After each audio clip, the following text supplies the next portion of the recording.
A lovely good afternoon to you all. This is the 29th of January 2026 and welcome to ICU TV Lunchtime News. My name is Miriam Deborah Gamani. Here are the stories making headlines.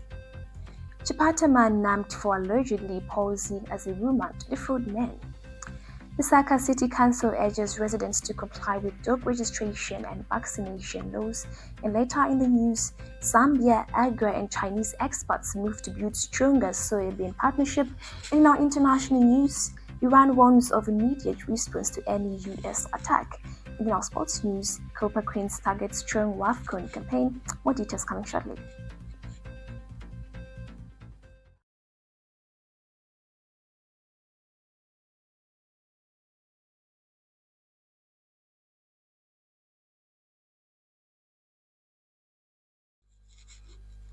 And now the news in details. A 22-year-old man has been arrested in Chipata, Eastern Province for allegedly masquerading as a woman and luring men into giving him money under false pretenses. Eastern Province Police Commanding Officer Robinson Mwemba says the suspect, identified as Fred Tembo, also known as Rita Jere, was apprehended early this morning near Chopi's Mall in Chipata's General Business District following reports linked to his alleged activities around East Point nightclub.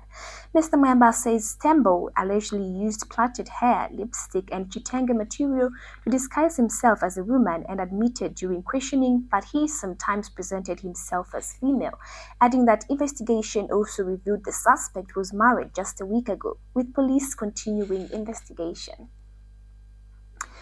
The Lusaka City Council (LCC) says only 652 dogs were registered across the city between January and December 2025, a figure it describes as low compared to the number of households keeping dogs, while 45 cases of dog attacks and bites were recorded during the same period.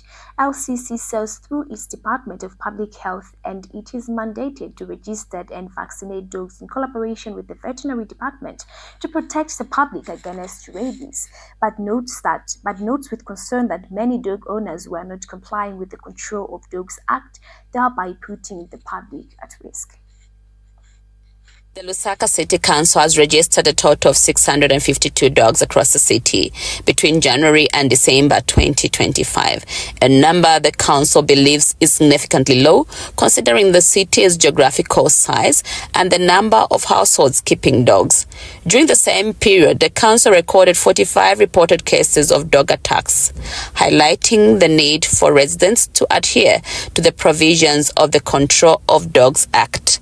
The council, through its Department of Public Health, is mandated to register and vaccinate dogs in collaboration with the Veterinary Department to protect the public against rabies. The council is concerned that many dog owners are not complying with the regulations, hence putting the public at risk of dog bites and potential of transmission of rabies.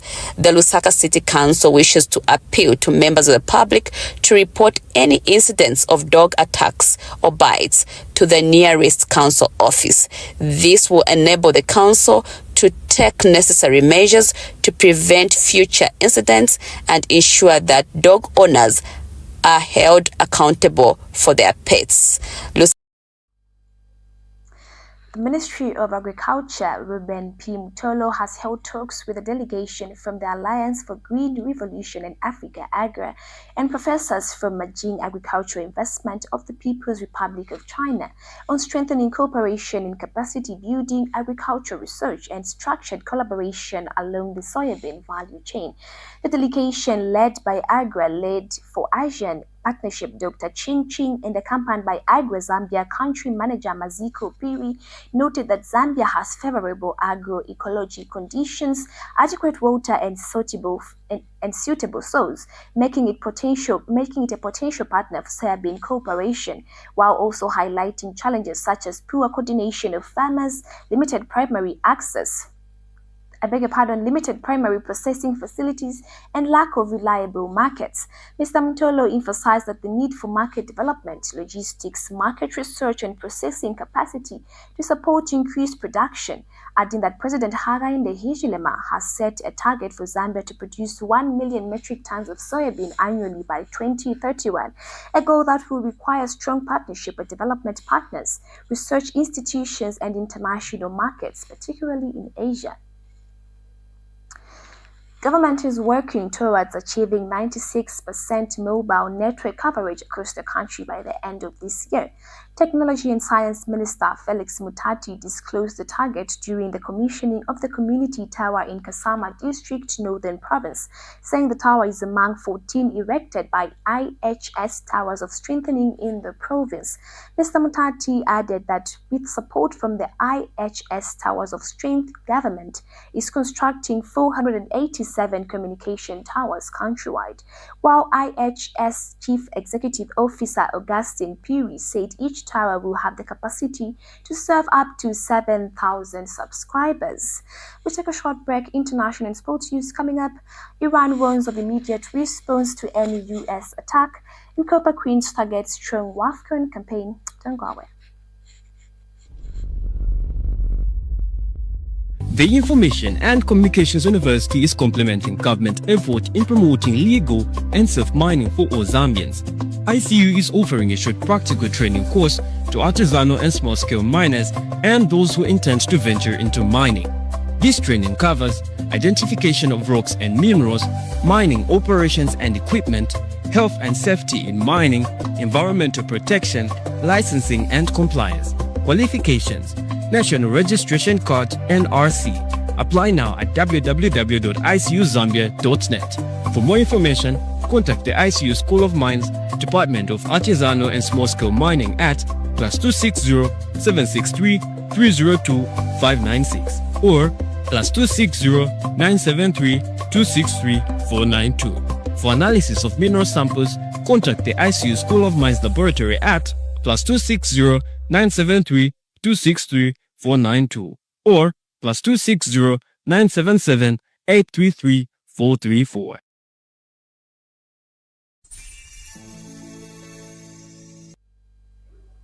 Welcome back, and now in our international news. Iran's foreign minister says the country's armed forces are ready to respond immediately and powerfully to any possible attack by the United States. The warning follows comments by the U.S. President Donald Trump, who has reiterated a threat to take military action against Iran, as the United States continues to deploy military assets to the region, including the nuclear-powered aircraft carrier U.S. Abraham Lincoln in Arabian Sea. Meanwhile, European Union foreign ministers are expected to impose new sanctions on Iran, including possible travel bans and assets freezes on Iranian officials accused of being responsible for the killing of thousands of anti-government protesters since late December last year. We'll take a short break. Coming up in sports news. Stay with us. The Information and Communications University is driving the thrill for the nation in research and development. Enroll now for full-time and distance programs in the School of Engineering, Humanities, Business and Education. To apply, visit our website at www.icuzambia.net or call us on +260 211 221 662 or 0966 342 359. Sponsorship is available. Enroll now.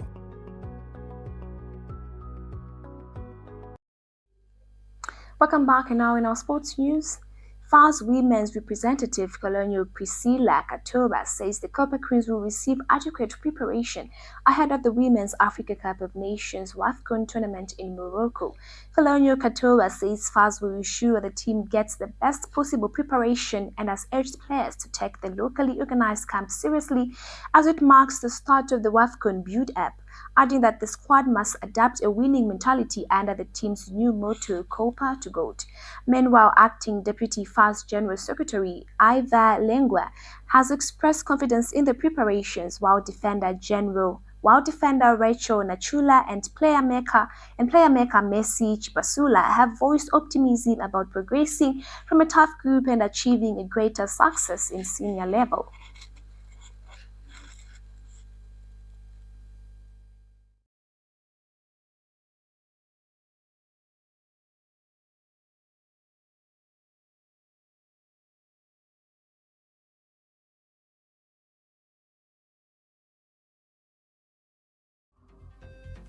That sports item brings us to the end of ICU TV Lunchtime News. But before we leave, a quick recap of the stories making headlines. Chipata man nabbed for allegedly posing as women to defraud men. Lusaka City Council urges residents to comply with the dog registration and vaccination laws. Zambia, Agra, and Chinese experts move to build strong soybean partnership. In our international news, Iran warns of immediate response to any US attack. And in our sports news, Copa Queens targets strong wafcon campaign. Thank you so much for watching our ICU TV Lunchtime News. For more news updates, stay tuned for our main news at 20 hours. Have a pleasant day.